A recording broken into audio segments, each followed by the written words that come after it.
പ്രൈസലോ. ഞാൻ ആദ്യമായിട്ട് നിങ്ങളോട് ഞാൻ മാപ്പ് പറയുകയാണ്. ഇന്ന് സൺഡേ സ്കൂളിന്റെ ആനിവേഴ്സറി ആണല്ലോ. പക്ഷെ എനിക്ക് ചെറിയ സാങ്കേതികമായിട്ടുള്ള പ്രയാസങ്ങളുണ്ട്, ശാരീരികമായിട്ടുള്ള ബുദ്ധിമുട്ടുണ്ട്. ഈ പ്രോഗ്രാം ഞാൻ അവതരിപ്പിക്കുവാൻ എനിക്ക് വളരെ ബുദ്ധിമുട്ടുണ്ട്. എന്താ പറ്റി? എന്ത് പറ്റി? നിങ്ങളോട് പറഞ്ഞല്ലേ നമ്മൾ പ്രോഗ്രാം നടത്തുന്നില്ലെന്ന്. പിന്നെ ആവശ്യമില്ലാതെ സ്റ്റേജിൽ കയറുന്ന ഷോ കാണിക്കാനായിട്ട് ഇതാ കിടക്കുന്നത്. ഈ പുള്ളി നമ്മളെ ഒഴിവാക്കി സ്റ്റേജിൽ കയറി വലിയ ആളെടുക്കാൻ ശ്രമിച്ചത് കിടക്കുന്ന ചക്ക എട്ടിയിട്ട് എന്തായാലും നമുക്ക് എടുക്കാം. നമ്മുടെ സഹോദരൻ തന്നെ ഹോസ്പിറ്റലിൽ എത്തിക്കാം.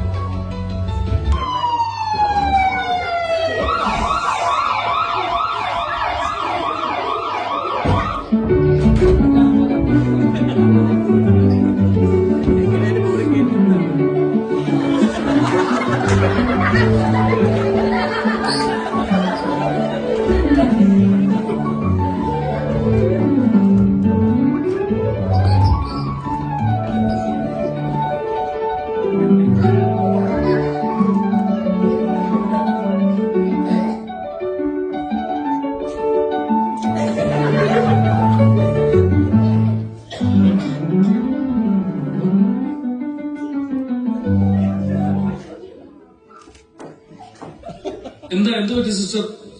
രണ്ടാൾക്കാരെ കൊണ്ടുവന്നതാണ്. വലിയ ഒരു കലാകാരനാണ്. എവിടെയോ പ്രോഗ്രാം അവതരിപ്പിക്കാൻ സ്റ്റേജിൽ കയറിയപ്പോൾ വലിയ ജനക്കൂട്ടത്തെ കണ്ട് പേടിച്ച് ബോധം പോയി എന്നാണ് കൊണ്ടുവന്നവർ പറഞ്ഞത്. ഓക്കെ ഓക്കെ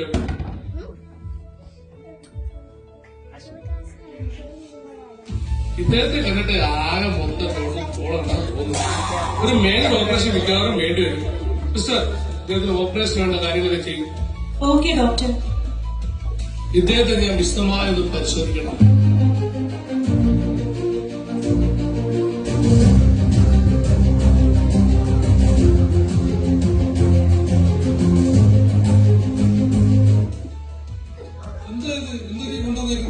ഡോക്ടറല്ലേ പറഞ്ഞത് ഒരു മേജർ സർജറി ആവശ്യമുണ്ടെന്ന്? അതിനുള്ള സാധനങ്ങളാണ്.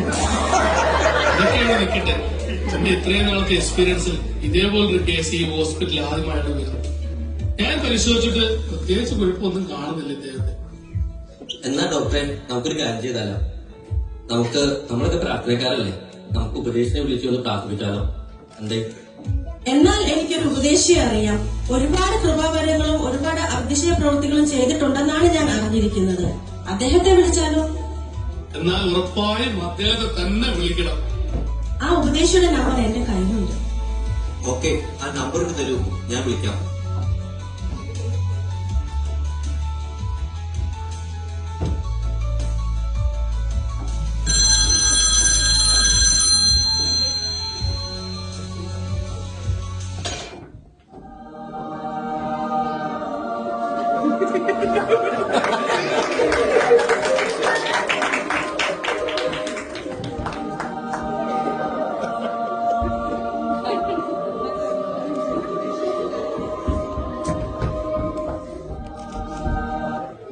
അയ്യോ, ഇത് ഞങ്ങളുടെ സഭയിലെ റിജോ ബ്രദർ അല്ലേ? എല്ലാ ആത്മീയ കാര്യത്തിലും മുമ്പിൽ നിൽക്കുന്ന ഞങ്ങളുടെ സഹോദരൻ റിജോ ബ്രദർ. ഉപദേശി, ഞങ്ങളുടെ മെഡിക്കൽ സയൻസിൽ ഇതുപോലൊരു കേസ് ഞാൻ ഇതുവരെ കണ്ടിട്ടില്ല. വിശദമായി ചെക്കപ്പ് ചെയ്തു. ഇദ്ദേഹത്തിന് കാര്യമായ ഒരു രോഗവും കണ്ടെത്താൻ കഴിഞ്ഞില്ല. ഡോക്ടറെ, എന്തായാലും ഇദ്ദേഹത്തിന് ഒരു ഓപ്പറേഷൻ ആവശ്യമാണ്. ഇദ്ദേഹത്തിന് ശരീരത്തിന് ഒരു കുഴപ്പമില്ലെന്നല്ല നിങ്ങൾ പറഞ്ഞേ. അപ്പോൾ പ്രശ്നം ഹൃദയത്തിനായിരിക്കും.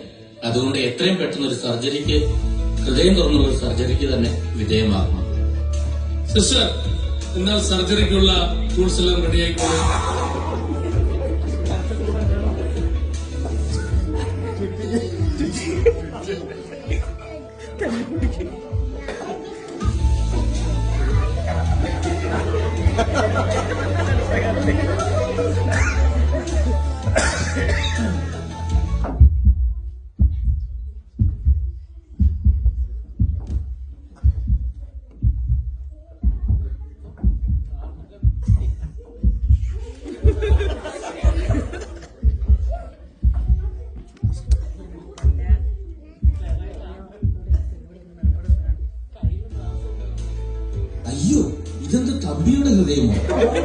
നമ്മുടെ ഹൃദയം ഇതിലും എത്രയോ ഭേദമാണ്.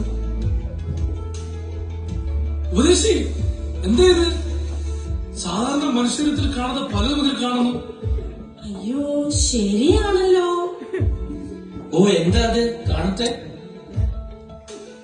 വേണ്ട വേണ്ട, ഒരു ദുർനടപ്പിരിക്കുന്നു. അയ്യോ, ഇങ്ങനെ നടപ്പ് കണ്ടാൽ എന്തോ ഒരു ഭക്തൻ. വേണ്ടി അശുദ്ധി. അശുദ്ധിയോ? ഇവനെ കണ്ടാൽ ഇതുപോലൊരു വിശുദ്ധൻ, ഒരു ഉള്ളിൽ മുഴുവൻ അശുദ്ധിയല്ലേ? ദുഷ്കാമം, വിഗ്രഹാരാധന. ആ, ചുമ്മാതല്ല. മിക്കവാറും ആരാധനയ്ക്ക് വിളിക്കുമ്പോൾ എപ്പോ വിളിച്ചാലും ബിസിനസ് എന്നാ പറയുന്നത്. വേണ്ട, പിന്നെ കുമിഞ്ഞു കൂടി ഇരിക്കുക. അവികാരം, പക, പിണക്കം, ആശങ്ക, ക്രോധം, ശാഠ്യം, ദ്വന്ദ്വവശം, ഭിന്നത, അസൂയ, മദ്യപാനം, വെളിക്കുത്ത്. എന്റെ അമ്മോ, ഇത് കുറെ ഉണ്ടല്ലോ. അയ്യോ അയ്യോ അയ്യോ, മതി മതി മതി, എനിക്കിതൊന്നും കാണാനേ വയ്യ.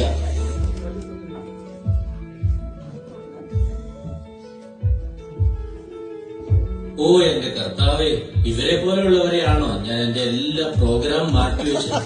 ബുധനാഴ്ച ബൈബിൾ ക്ലാസ്, മാസത്തിൽ 3 ദിവസം ഫാസ്റ്റിംഗ് പ്രയർ, വർഷത്തിൽ 40 ദിവസം ഓൺലൈൻ മീറ്റിംഗ്, ഓരോരുത്തരും വഴിയെ പോകുന്ന എല്ലാ പാസ്റ്റർമാരെയും വിളിച്ച് പ്രാർത്ഥനയും ബൈബിൾ ക്ലാസ്സും പ്രസംഗവും എല്ലാം നടത്തി. ഒറ്റ ഒരെണ്ണം മീറ്റിങ്ങിന് വരത്തില്ല.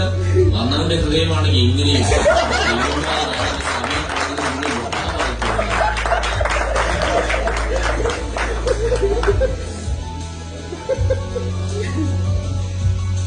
കഴിഞ്ഞ ഡോക്ടറെ, ഇനി ഒന്നുകൂടി നോക്കിക്കോ, വല്ലതും കാണും ഇനി അവന്റെ ഹൃദയത്തിൽ. ഇല്ലില്ല, ഇനിയൊന്നുമില്ല. ഇദ്ദേഹത്തിന്റെ ഹൃദയം ശുദ്ധമാണ്. എന്നാ ഞാൻ ഇന്ന് തുന്നി കെട്ടട്ടെ. നിനക്ക് ഇത്രയും ദൂഷ്യ സ്വഭാവങ്ങൾ ഇദ്ദേഹത്തിന്റെ ഹൃദയത്തിൽ ഉണ്ടായിരുന്നതല്ലേ? ഇനി നമുക്ക് കുറച്ച് നല്ല സ്വഭാവത്തെ കൂടി ഇദ്ദേഹത്തിന്റെ ഹൃദയത്തിൽ നിക്ഷേപിച്ച് നിർമ്മലമായ ഒരു ഹൃദയത്തിൽ ഉടമയാക്കി മാറ്റാം. അതെങ്ങനെ ഉപദേശി? ഇതാ ഈ സ്നേഹം, സന്തോഷം, സമാധാനം, ദീർഘക്ഷമ, ദയ, പരോപകാരം, വിശ്വസ്തത, സൗമ്യത, ഇന്ദ്രജയം, ഇങ്ങനെയുള്ള ഈ സാധനങ്ങളെല്ലാം കണ്ട് ഇതെല്ലാം അവന്റെ ഹൃദയത്തിലോട്ട് വെച്ച് വാരിക്കെട്ടി തുന്നിക്കെട്ടി. അങ്ങനെയെങ്കിലും നന്നാവട്ടെ.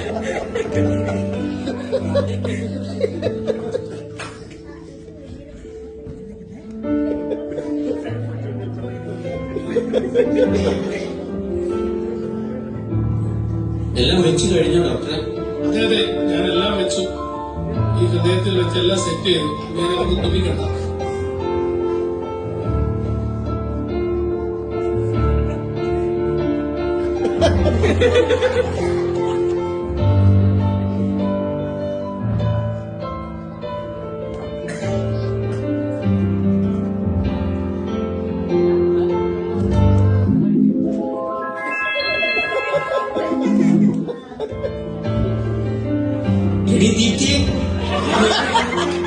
എനിക്കെന്താ പറ്റിയത്?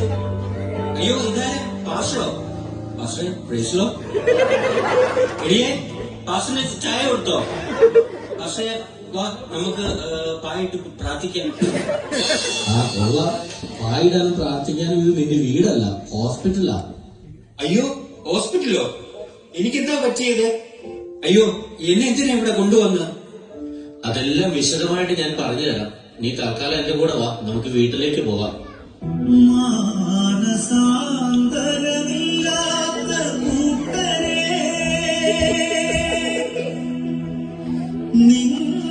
നിങ്ങളും ഈ വിധം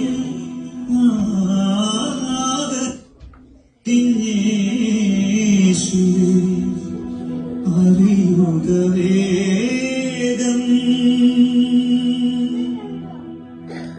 നിത്യാഗ്നിയിൽ നിന്നൊഴിയും